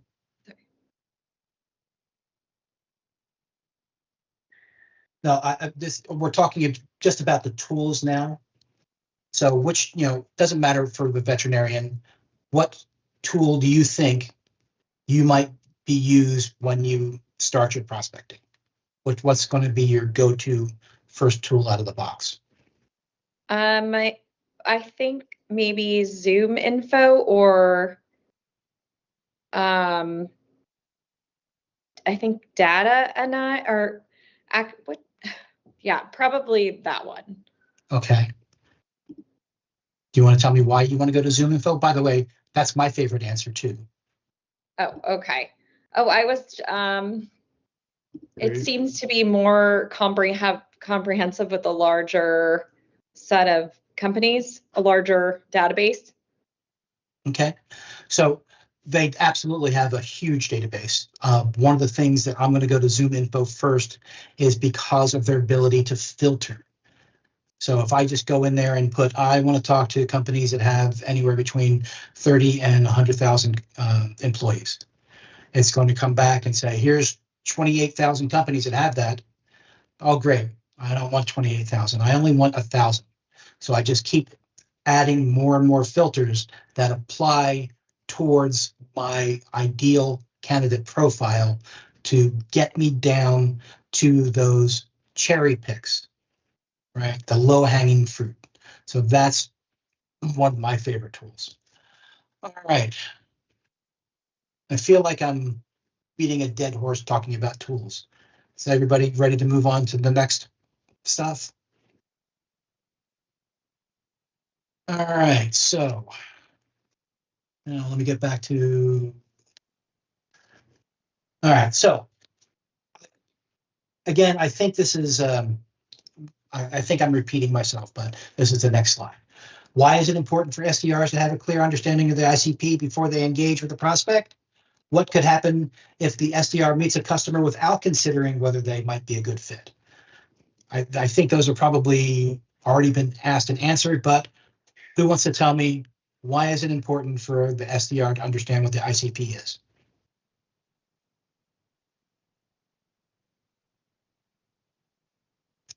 Katrina, why is it important? Because your confidence will lead the success of the call. Because if the more information you have, the more you're able to convey the confidence for the product that you're trying to sell. If you meet with a customer and you're not certain, and then again, that's qualifying, right? Like gathering the information, you're qualifying if this candidate, this customer, sorry, is a good fit for the product being communicated. Okay. Anybody else want to add on to that? Cornelia? You waste time, and that can eat into like how much money you make for that day. So like you might have a certain quote that you have to sell, and that draws it back because you're constantly having to look over and try to prospect while you should already have the information. You don't want to waste time. So again, I'm going to remind everybody that the role of the SDR at the end of the day is not to sell the product, but to get an appointment for the account executive, right? So if I need to book 30 meetings a month for my AE, I am not going to waste time talking to companies that I don't think are going to want to meet with him because it doesn't fall within their general vision of what they're doing for business. So at the end of the day, we want to talk to the people that we think are going to convert, that are going to give us that time to meet with the subject matter expert, SME subject matter expert. So by using a targeted, focused outreach, we're going to have more conversions. All right, what happened Yeah, so we just answered that, right? We don't want to waste our time at the end of the day.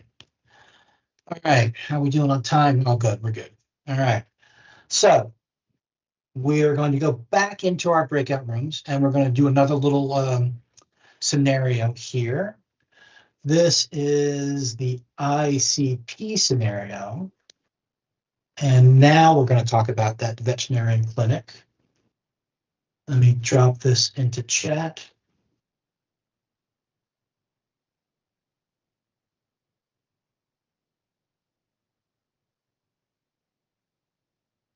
So, David, we're going to go into some rooms again, same number of rooms.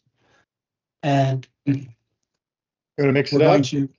We're going to do the next step, which is the ICP scenario, right? Same amount of time and same type of exercise, fill out the form, and then we'll talk about it together. Anybody have any questions? I know this is dry. I know this is a little mind numbing. I'm empathetic to where you're sitting. I've sat there too, right? But I promise, as you absorb these ancillary theoretical skills, it will make the job of the SDR part much easier and fluid. Does that make any sense? Still see a lot of blank stares. David understands. Marianne, is this making any sense to you? Okay, so everybody saw Karate Kid, right? You know, Mr. Miyagi, not that I'm, as talented as he is, but remember at the beginning of the movie, he had Daniel wax the car and then wax off. And later he finds out that this is part of his, defense strategy. That's kind of what Generation is doing for you here by giving you this theory behind the role. It's preparing you to execute the role with much greater fluidity and confidence. So I know it's kind of like pulling teeth, but I promise it all adds up. And at the end, you are going to be so confident and so prepared that when you go into that job interview, it's going to be a slam dunk. Okay? So let's break out into our rooms and with energy and gusto, come back with the answers for this exercise. Okay? Thank you. We'll send you a warning when it's done, about 15 minutes.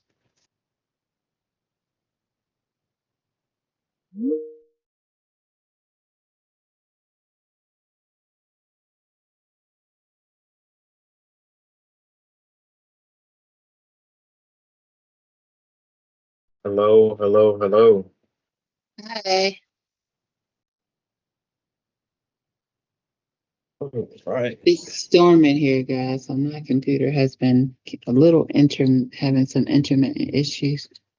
But are we doing the ICP scenario handout? Yeah. Okay. Is that what you just put in the chat, Andrea? Okay.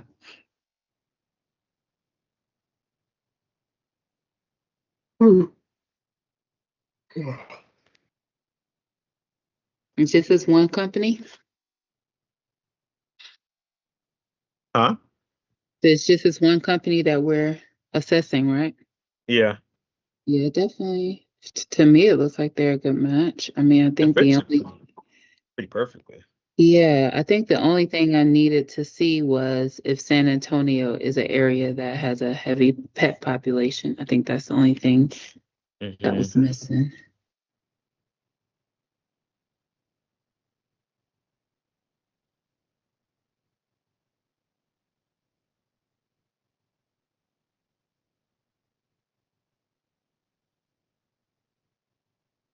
My own is these activities are already assessing companies that we know of. If we're just looking for companies, how do we do it on in the opposite way? Have we talked about that yet? Like, how do we actually gather these companies? Because they're giving us ways to assess companies. I think he said that like the ideal company Oh wait, no, you're right. Because I think we'll get the ideal company profile, but it's like, How do yeah, we how get do these we? companies? Yeah, like where Yeah, do we get how these lists from? And it's like how much like research, how would you be able yeah, to find like companies that fit majority of like, the points you want to match? yeah. Damn. So that's what I'm gonna bring up. I don't know if we were going to talk about that, but I'm like once we get them, I'm sure it's easy to kind of key in to see if they fit. But it's the thing about it is how, I, yeah.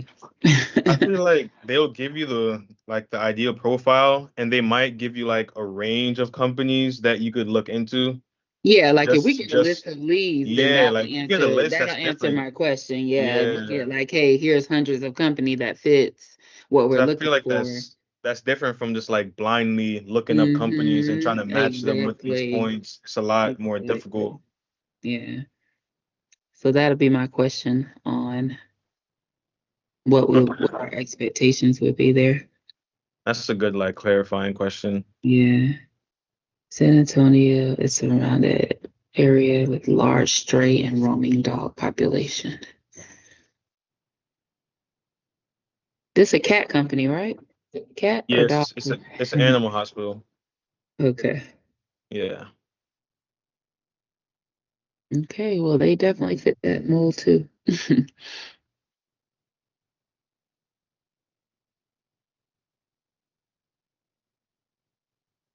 Yeah. I, I feel like that was pretty simple. Yeah, that's why I'm like, is this it? I guess we gotta just put our reasoning down. So I would just say because they in each area they have Hmm. a need. I mean, that's right. I just put they fit all the points from the ideal company profile. Like everything checks off. What would you say, Andrew? Hmm.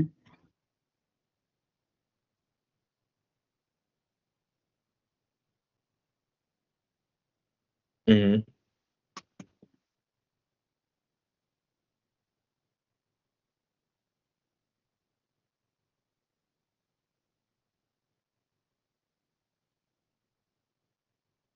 Hmm.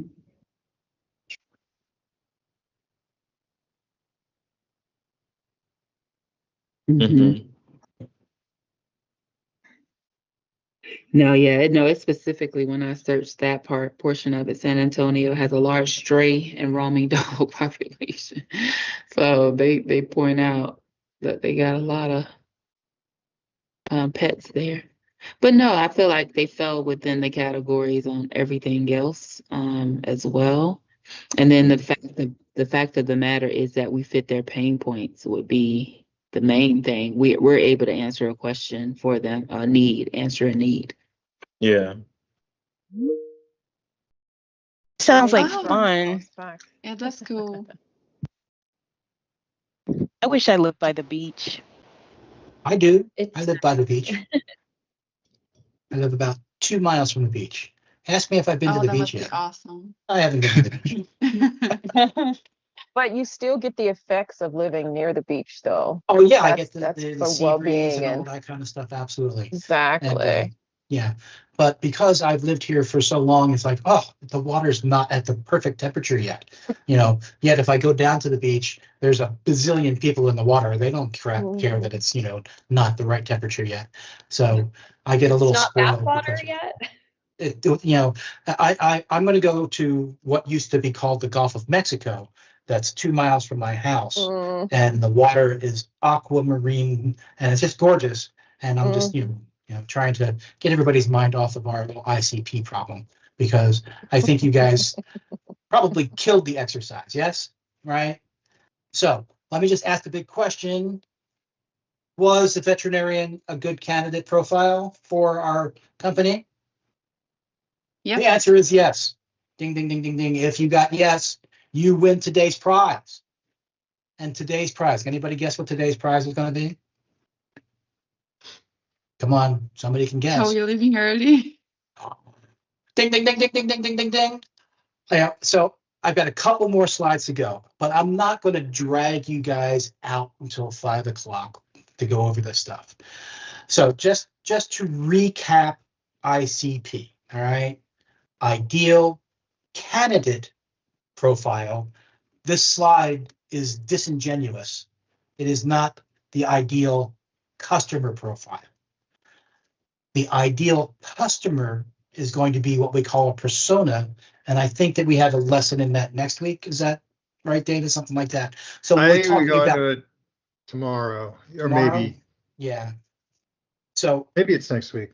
So we've got the ideal candidate, ideal client, ideal, but know that the ICP is the company that we want to talk to.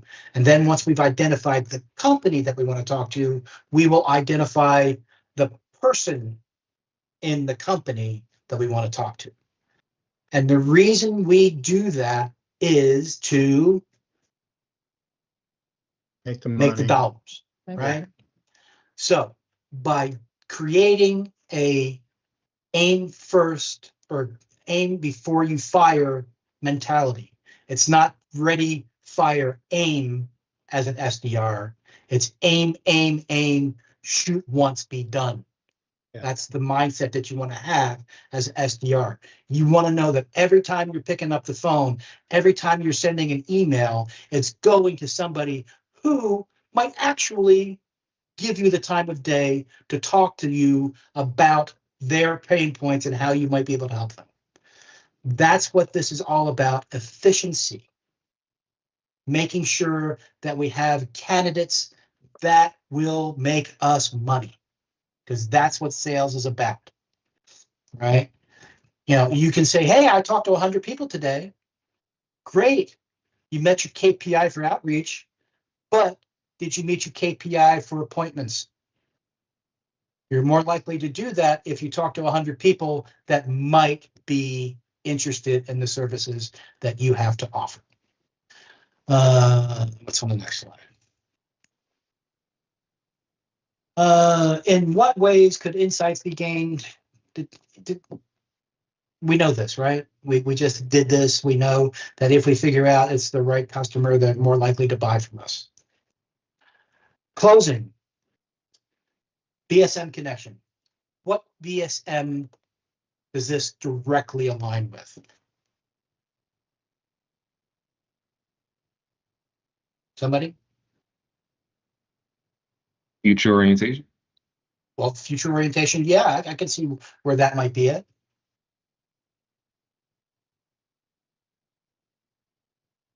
There's the answer. Proactive, right? Not reactive. So again, this is the theoretical, like if you have to do all this stuff, great, you'll have an idea. But more likely than not, whoever you get hired with already knows and has already made these definitions about who the ICP is, who the personas you're reaching out to. Here is the messaging that you are going to personalize for the person that you found. All this stuff, all these resources are going to be in place for you.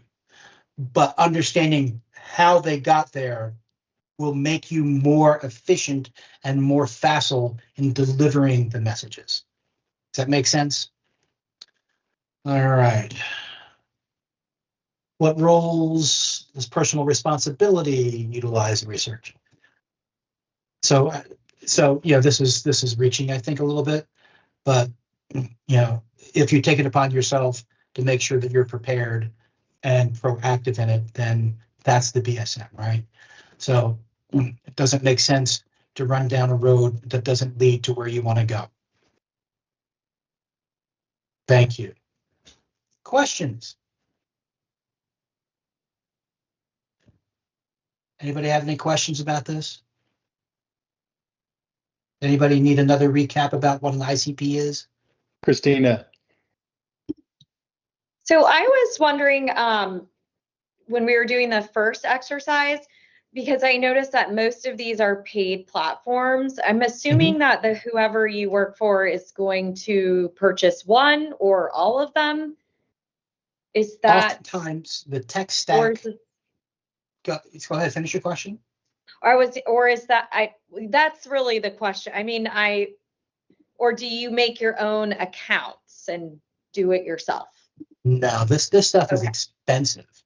So yeah, that's what I assumed. We're talking tens of thousands of dollars for 5 seats on Zoom Info. But did you want to get trends? That's another couple of thousand. Did you want to get this? That's another couple of thousand. So you can see that this is not something that you as an individual rep would be responsible for having as part of your toolkit.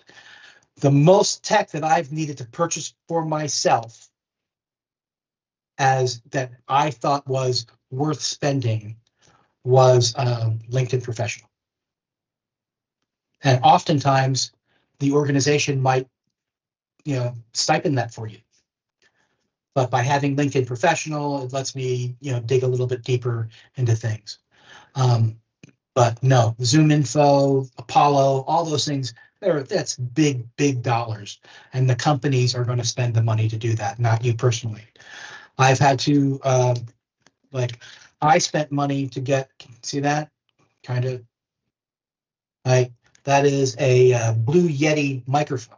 That's what I'm talking to you through. Because I didn't want my voice to sound like it was in a can. So I spent money on my personal tech to be more, attached to the client at the other end. I spent money on a nicer webcam than the one that was built into the computer. So those are things that I've put out of pocket to be more profitable at the end of the day. But the tools that you need, the Zoom Infos, the Microsoft Dynamics, the whatever, CRM, that's all something that the company will give you a license, and it's most likely going to be through a single sign-on. Okay. Any other questions I can help with? Any general questions? Because I want to let you go, but I don't want you to go without thinking that you have a question. Now, Famid. So ICPs are important to focus on clients and make more money, you're saying, to get more sales? So at the end of the day, we're here to make money. To make money the quickest, you want to do it through a targeted effort. And by targeting which companies you want to attend saves you time. The more time you save, the more calls you can make to somebody who's going to potentially become a customer. And as an SDR, once again, SDR, you don't have to sell the product. You just got to get the interest. So you want to talk to people that might be interested. Doesn't make sense to talk to the vegan about, Five Guys burgers.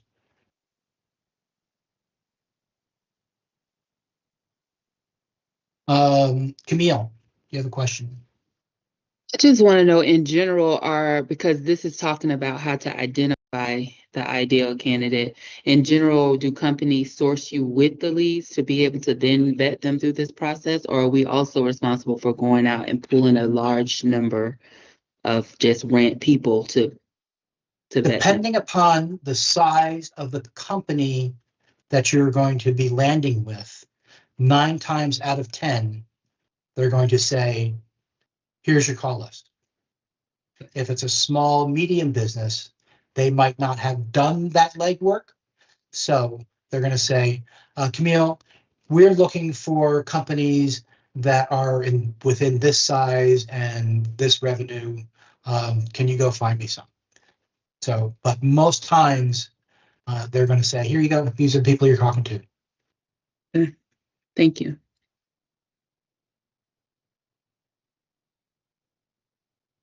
Anybody else have any general questions? I am a cornucopia of useless information as well. So general questions, general trivia, I'm great at that as well. No, we're all good. We're ready to call it a day. David, anything to say today? No, No, everything's great. Sorry, this is dry. Personas is more interesting. I really like that one. That's always been useful. So, hang on for that one.